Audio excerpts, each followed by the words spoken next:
This is the BMW i4 M50 and I'm going to launch it.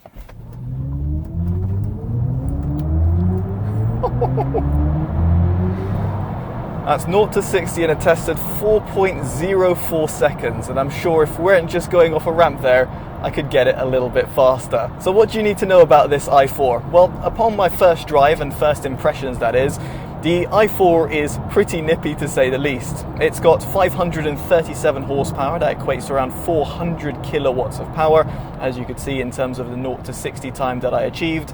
And in terms of the driver's feel, in terms of how you want a BMW to perform, well, it's certainly got it. It's got a lot of punch, it's got a lot of personality, and I must say, my first impressions of its driving dynamics are certainly positive. They seem to be all very much, well, BMW-esque, from the driver's position that you have, to the visibility that you have in front of you, to the steering wheel and how it grips the road, and how you have that one-to-one sort of driver's feel with the front axles. Now, this vehicle is certainly a different breed of vehicle from the other BMW vehicles of previous generations, because this is the first fully electric saloon that BMW have produced. They've come from the i3, they have the iX3, which we've previously reviewed, and you've then got the likes of the BMW iX, not to be confused with the iX3. But the i4 is the first saloon-based vehicle. Now, as a result of all of this, it seems that, well, BMW is going in the right direction with its all-electric power, but as much as driving dynamics are important, what about in terms of range? Now, indeed, range is one of the biggest talking points from any electric vehicle, no matter if you're an EV enthusiast to someone who's coming to an electric vehicle for the first time. You really want to know how much range you're going to get from its battery pack. Now, in this respect, the i4 has around 230 to 240 miles of quoted range on the WLTP cycle. Now, given this is a short drive and I've got very limited experience with it, and of course I want to put it through its paces on my normal test routes that I do on the channel, here I can say that the vehicle is getting roughly 200 miles to 210 miles in terms of a full charge to, of course, 0%. This will very much depend on how you drive and where you drive. Right now I'm driving in its Sport Pro mode, which I'm no doubt is going to be consuming a lot more energy because it's giving that extra punch from the motors. And equally, if you're going to be driving in cold weather climates with the climate controls on like I do, then it's going to significantly reduce that range. Now, I'd be intrigued to see how this car really does in terms of raw range over time and testing it for a prolonged amount of time rather than just on a short-ish drive and a kind of first drive experience on it, because this won't give you a real accurate way of measuring the range. Now, nevertheless, in terms of recouping energy, what I have noticed is B mode is initiated like you'd find in a BMW i3, and I really like it because it truly allows one pedal driving. It's very simple to operate. You just shift on the left hand side on the gear selector, and then you can recoup energy at a much faster rate and therefore also have one pedal driving. So yes, you can bring this car to a complete standstill by lifting off from the accelerator pedal altogether, which we're going to do right now because there's no cars behind us and we're approaching a roundabout. I'm just going to lift off. I'm just going 45 miles an hour. Just going to let it coast and roll down to a complete standstill. And right now we are at 0 miles an hour. Now I'm just going to continue a little bit because it actually stopped way before the roundabout end right there, but you can see over here it allows you true one pedal driving, and as a result, if you combine this with, let's say, driving in more eco modes, it presumably will mean that you'll get a little bit more range. Again, all based on first impressions. Now, what about when it comes to its driving comfort? Because it's going to be very important for a lot of people, be it if you're commuting in a city or let's say if you're going on A roads or B roads. Now, what I'll say over here is that the driver's feel does play a part, and also the suspension setup. Now, this vehicle is spec'd out as any press vehicle is generally, but I must say in terms of its suspension setup, it just feels quite dynamic. It means that I feel like I've got a little bit more confidence when I'm going around bends and or asking a lot of power from the vehicle, but equally when I'm just going on more mundane trips, the car seems to be soaking up those bumps. And while it's not as floaty soft as some other vehicles out there on the market, namely, let's say, high-rise vehicles such as SUVs, it still does feel very well controlled and definitely does keep me very impressed as to what BMW have achieved over here. The only complaint I've got when it comes to driving comfort is the fact that there's a lot of wind noise that's deflecting off the A-pillars, and you can also hear quite a bit of tyre noise. And I know this will depend on terms of the alloys you go for and the tyres you actually go for, but in comparison to other cars out there, I think this is a little bit of a noisier cabin. Now, as for the seats, they're really well cushiony, soft, and yet grip my body really well. I don't feel like I'm kind of flailing around left and right when I'm going around corners. Equally, on the model we've got, it's got fully electric seats and it's got lumbar support as well, which means that, well, I can just find the right driving comfort for me. As for the seating height, I've got plenty of headroom and I've got no issues when it comes to legroom. I'm just under 6 foot.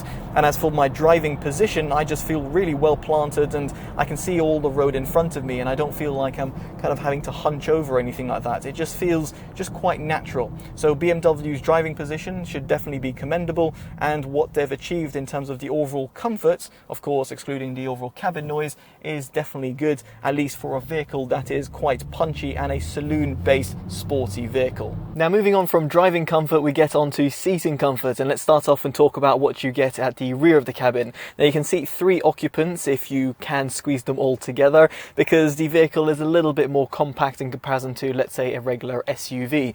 Now, in terms of legroom and headroom, at first it doesn't seem like there's any problems. I'm just under 6 foot and here I've got enough legroom. However, due to the way that the seats are designed, it means that I feel that my hamstring muscles and quad muscles are just going to get a little bit tired, and as a result, when I try to extend my feet down, well, I can't, and therefore I'm limited by the front seat. Nevertheless, you might be shorter than me, so it might not be an issue. But as for headroom, it is again a little bit more limited, given that it is a saloon. It's almost, yet again, no surprise, and it's somewhat similar to the likes of, let's say, the Tesla Model 3 or the Polestar 2. Now, at the rear of the cabin, you do also get a pull-down compartment. That is, of course, if you're not going to be using the rear middle seat, and here it also reveals 2 cup holders. For convenience, towards the rear of the center console, you do also have climate controls and 2 USB Type-C ports as well. Now, of course, that's just the rear of the cabin, and at the front here, you do have those seats that I mentioned before, electronically adjustable seats, and no issues when it came to driving. Similarly, when it comes to headroom and legroom and the overall driving seating height, I had no problems either. Now, as for the boot capacity, you've got 470 litres, which is quite substantial. You've also got some underfloor compartment storage, although it's worth bearing in mind that if you go for the Harman Kardon audio system, here what it will do is limit the overall boot capacity, at least in the underfloor compartment storage, because here is where it resides, the subwoofer. Now, there's no front storage space, in other words front boot storage, that you would find on some of its rivals, but nevertheless here I think the rear boot capacity will definitely suffice. Furthermore, here BMW have integrated a 40-20-40 split, and when the seats do get folded down, you of course get an increased capacity figure, and furthermore a flat loading bay, which makes it very convenient for taking elongated goods. So transitioning on, we get onto storage capacity within the cabin. Now, at the front you do have 2 cup holders towards the center console and a wireless charging pad for most large-sized smartphones. Further down you have the armrest compartment, which is relatively small but will suffice for a wallet or small-sized purse or small makeup bag, and then you've got a USB Type-C port for charging as well. Now, there it's all should be mindful that you have got the door bins, which is unsurprising, but the front 2 will suffice for a 500ml bottle alongside a wallet or purse, and then of course you have got the glove compartment. Now, what really takes center stage at the front of the cabin is the 14.9-inch curved display, which feeds into the 12.3-inch instrument cluster, and in my opinion BMW have kind of nailed the execution, not only in terms of its responsiveness and in terms of the look and feel of it, but also in terms of how it supports Android Auto and Apple CarPlay in both a wired and wireless format. Furthermore, the data which is fed through the infotainment screen also feeds into your instrument cluster and the head-up display, should you have the option fitted on your vehicle like we did. And in this respect, it means that you can quickly glance at your navigation data, even if you're using third-party mobile operating systems, in comparison to the built-in navigation system that BMW provides, and means that you can keep your eyes planted on the road rather than having to constantly glance down towards the center of the dashboard. Now, as for interacting with your displays, you have got physical buttons found on the steering wheel and physical buttons found towards the center console, all of which are appreciated and makes it quite an intuitive experience,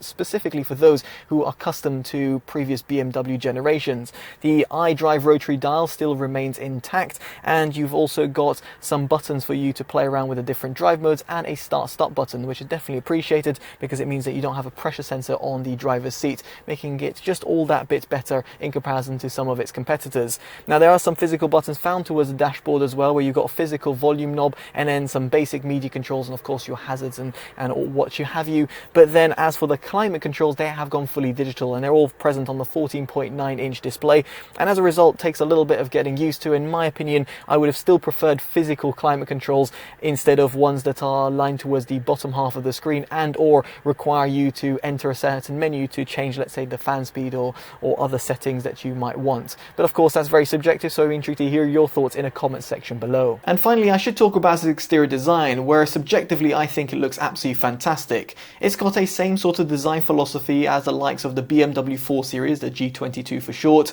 and the BMW M3 and M4. The front, side and rear profiles not only look classy but also really sporty.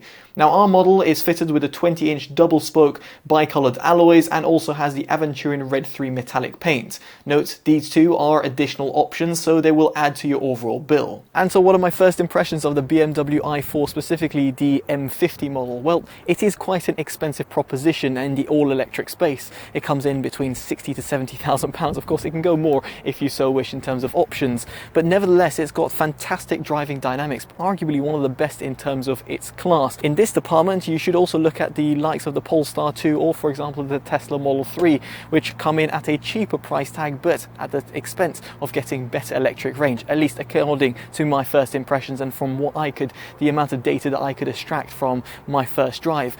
Now, nevertheless, I'll be intrigued to hear your thoughts in the comment section below. My first overall impressions are definitely positive, but I'd like to put it properly through its paces to see what sort of electric range I can really achieve from it. Now, if you've liked this video, definitely do drop a like, subscribe and hit that bell notification, all of which would be greatly appreciated, and hopefully I'll see you next one. Take care of yourselves and goodbye.